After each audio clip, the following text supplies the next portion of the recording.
I don't want to stay down here long because it's cold. You want me to get you hot? Yes, I want to be hot. Okay. Oh! Hot, ain't it? So to give you a little bit of a backstory, this is one of those rare cases where we live in a mobile home, but we actually have a basement crawl space. Well, a basement instead of a crawl space. So down here in the basement, one thing is it is not a finished space. It used to be from the previous owner, but they had moisture problems, it leaked, things flooded, and basically all of this was ripped out.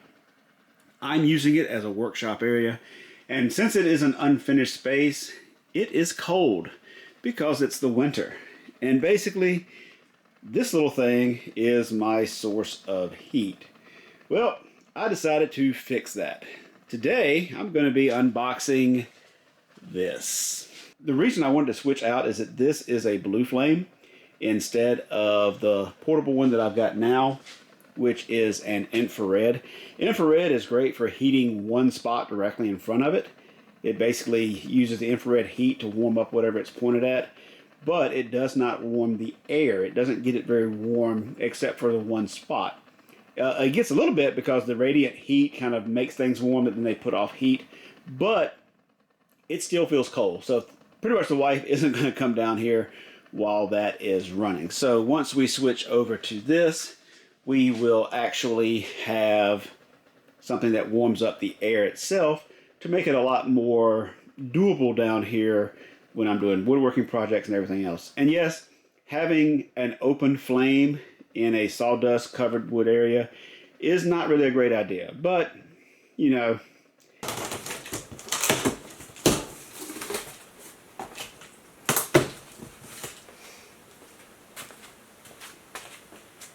okay, got a bag of screws and a battery, 2 feet, and I believe this is the metal wall mount bracket.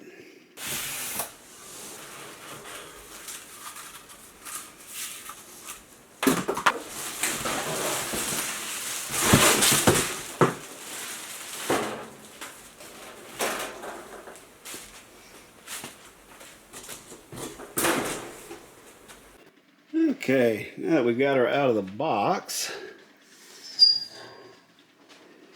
I mean, it's sort of a cheap heater, so you can see there's like little paint marks. So, you know, has it got the greatest finish in the world? No, of course not, but it's basically a $300 wall heater. This one's a little bent. So as you can see, it's kind of nothing more than a gas grill.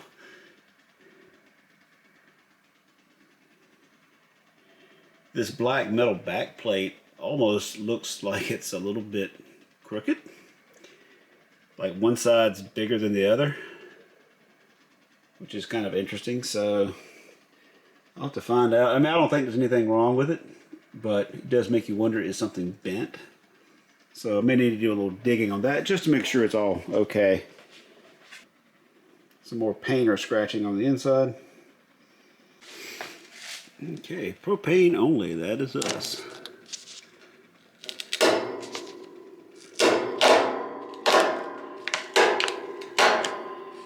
Okay, yep, there's our propane input. Luckily, we do not need a pressure regulator. There's already one on the outside of the house. But everything does appear to be in one piece. Looks like everything made it through.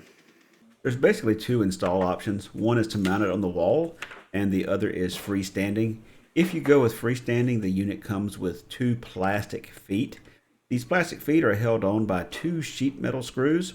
The feet and the sheet metal is not the strongest feeling thing in the world. It feels a little bit flimsy, but I mean, it works perfectly fine. I went ahead and attached the 2 feet with the 2 sheet metal screws, one on each side, and everything felt secure. Like I said, just a little bit of a not the tightest feeling in the metal, like the metal could bend if you were to like lean on this, but it holds the unit up perfectly fine. I did not have any issues getting it installed. We then peel off the little cover designed to protect it from contaminants and damage. And I picked up a 3/8 to 3/8 flare to MIP brass connector from Lowe's to hook the gas supply up.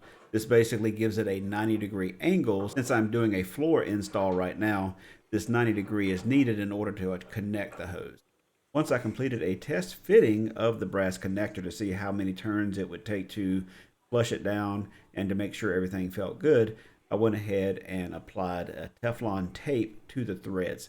I personally prefer pipe thread tape over the pipe dope just because it's less messy. And a small pro tip, check the way you are winding your pipe thread tape onto your threads. If you do it in a certain direction, the system will basically peel this back off as you're tightening it in.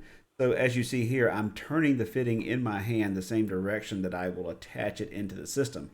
By doing it in this direction, I ensure that it doesn't unwrap the pipe thread tape from the threads while I'm screwing it in. Once the pipe thread tape is installed, I go ahead and screw in the connector, and I'm going to be using a wrench to snug it home in the very end. When doing this, you have to be very careful not to over torque things. The pressure regulator here is not very tight. It's not bolted in securely as it could be. If you over torque this, you can actually mess up the regulator on the inside. To test out the unit, I went ahead and stole the pressure regulator and hose from the Remington you saw in the video earlier and attached it up. Once that hose was connected, we went ahead and placed the battery into the igniter. When installing this battery, there's one thing you need to be aware of. Basically, the polarity. This battery only works in one direction. Ask me how I know. Once everything was connected, we went ahead and attached this to a 20-pound propane tank, same one we use on the Remington. We then turned the knob on the heater to the pilot position so that we could get it started. It takes a good long time to sort of let the gas work its way through the hose, but it did eventually start. We went ahead and put it on the lowest setting to turn it on and see exactly how everything worked. You will notice that this is called a blue flame heater, yet these look very orange. The system is basically burning off the contaminants, things in the hose. After a while, it did settle down and gave us a nice blue flame. Once we verified everything was working and stable, I went ahead and ordered a longer 12-foot hose that could connect to a 20-pound propane tank. The nice thing about this hose is that it also includes a pressure regulator and a gauge so that you know how full your tank is. I don't want to stay down here long because it's cold. Would you like me to fix that? Is it even plugged in? Of course it's plugged in. Does it even have gas hooked up to it? Of course it has gas. Because I know what you do. You buy things and then they stay unhooked or unplugged or whatever. Hey, and in fact, I just got through with something I'm working on my next video for. Another switch so it can go up higher. So would you like me to get you warm? Yes, please. You want me to get you hot? Yes, I want to be hot. Okay, well you're already hot. You want me to get you hotter? Yes. Okay.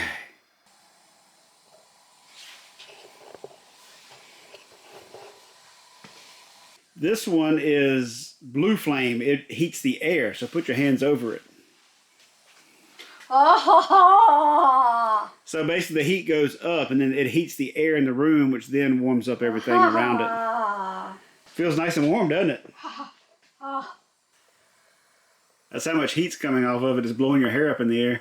Was it a good blow? It was nice and warm blow. So, do I like it or not? Yes, I like it. Right now, it's something I can hook up to the actual propane tank, get some emergency heat going. We can even move this upstairs if we needed to or wanted to. The goal is to eventually actually connect it into the gas lines of the house to the big 500-pound, 500-gallon tank outside. And then I can kind of just use it down here to actually warm the space whenever we're down here working. So for the price it paid, it is way better than kerosene heater. There's no smell. It's better than the infrared because it actually heats the whole air, makes it comfortable, even to the wife standards. Wait, ask me if I can smell it. Can you smell it? I cannot. Can you smell anything? No.